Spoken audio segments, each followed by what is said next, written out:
Hello mga ka-trending, welcome back to ZK Trend. Bea Cortez nag-iwan nga ng napakagandang komento kay Bel Mariano. Marami nga ang natuwa na makita nga in one frame sina Bea Cortez at Bel Mariano noong She and Pop Up na kung saan nga ang ating Bel ang brand ambassador at pumunta nga itong si Bea Cortez. Makikita dito na nagkaroon nga ng oras ang dalawa at nagkwentuhan. Maging si Donnie at Kong naman ay talagang napaka-close na din at magkasama pa ang dalawa noong nakaraang mga linggo para nga sa interview ng Deadpool and Wolverine.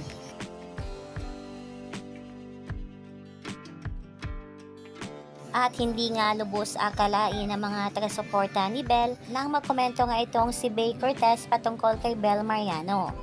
Nag-post kasi ang isa sa mga Don Bell editors sa TikTok na kung saan sinabi nito kung gaano nga kaganda itong ating Bel.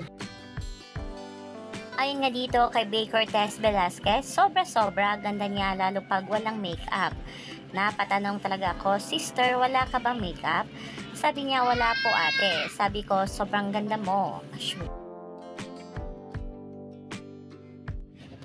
Talaga namang napakaganda ng ating Bel. Kaya naman ay nabighani nga itong ating Donato. Char. Yan ang muna update natin ngayon mga kababs. Hanggang dito na lang. Maraming salamat sa inyong patuloy na panonood.